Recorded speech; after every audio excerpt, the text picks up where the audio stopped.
Hello बच्चों, आपका स्वागत है आज की क्लास में। तो हम आरोह किताब के काव्य खंड के कवि सुमित्रा नंदन पंत जी के बारे में आज अध्ययन करेंगे।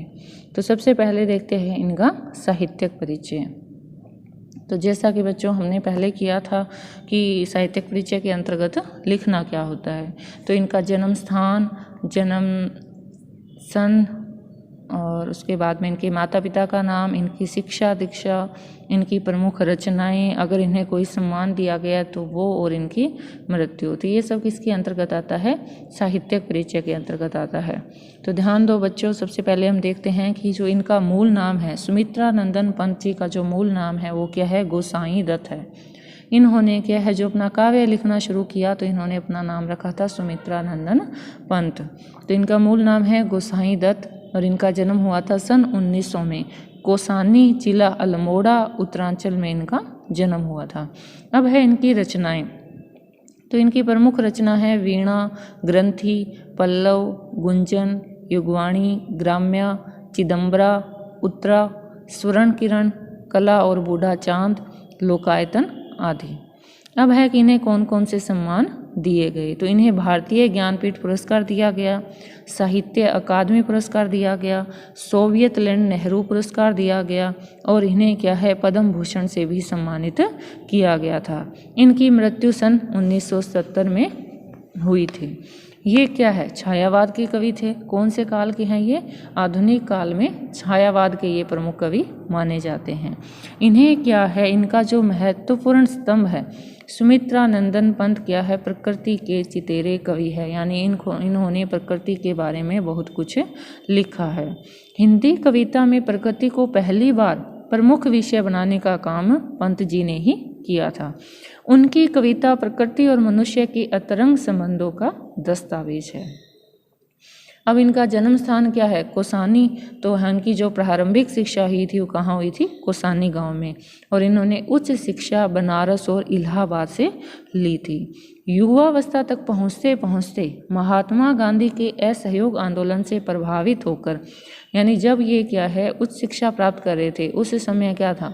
महात्मा गांधी जी का असहयोग आंदोलन चल रहा था। तो उससे ये क्या हुए? प्रभावित हुए और इन्होंने क्या है, अपनी पढ़ाई बीच में ही छोड़ दी और स्वतंत्र क्या है, लेखन करने लगे। प्रकृति के अद्भुत चित्रकार पंत का मिजाज कविता में बदलाव का पक्ष धर रहा, यानी इन्होंने कभी कोई विषय पे कविता लिखी और कभी किसी पे। शुरुआती दौर में तो ये क्या लिखते थे? छायावादी कविताएं लिखते थे।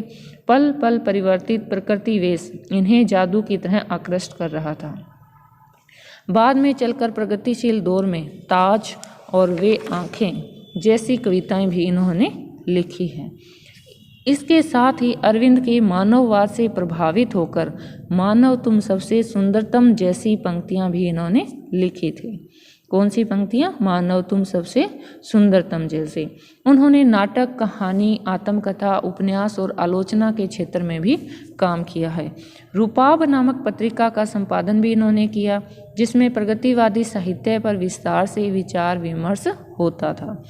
अब आता है कि इनकी भाषा कैसी थी। तो इनकी भाषा के प्रति ये क्या थे? बहुत ही अधिक सचेत थे।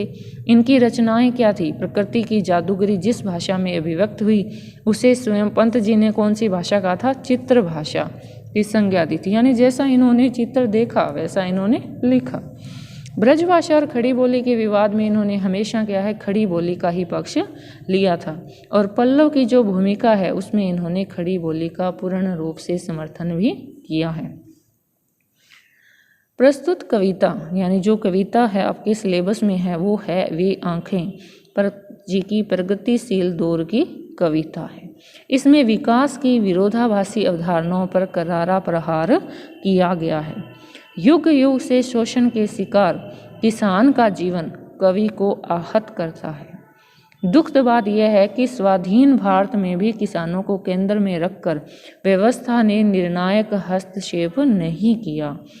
कविता ऐसी ही दुष्चक्र में फंसे किसानों के व्यक्तिगत एवं पारिवारिक दुखों की परतों को खोलती है और स्पष्ट रूप से विभाजित समाज की वर्गीय चेतना का खाका प्रस्तुत करती है। तो किसान को क्या माना जाता है अपने भारत देश में? अन्नदाता माना जाता है। यानी वो जो खेत में काम करते हैं जिससे अन्न उपजता है, जिससे कि पूरे भारत देश में क्या है, लोगों का पेट भरता है। लेकिन हर समय यानी हर दौर में, हर युग में ऐसा हुआ है कि किसानों का शोषण होता ही रहता है। तो इस बात को जब उन्होंने देखा भी किसान क्या है, किसी भी युग में क्या है, अपनी स्वतंत्र रूप से काम नहीं कर पाते, ना उन्हें अपने कार्य का मूल्य मिल पाता है, तो इसी को ध्यान में रखकर इन्होंने ये कविताएं लिखी हैं, वे आंखें। तो इसमें क्या है, किसान की आंखों की जो भाव है, यानी उनकी आंखों में जो उन्होंने देखा, उसे क्या है उन्होंने इस कविता के अंतर्गत लिखा है। तो इस कविता की व्याख्या हम अगले वीडियो में करेंगे। तब तक के लिए आप इनके साहित्यिक परिचय को देखें, लिखें और याद करने की कोशिश करें।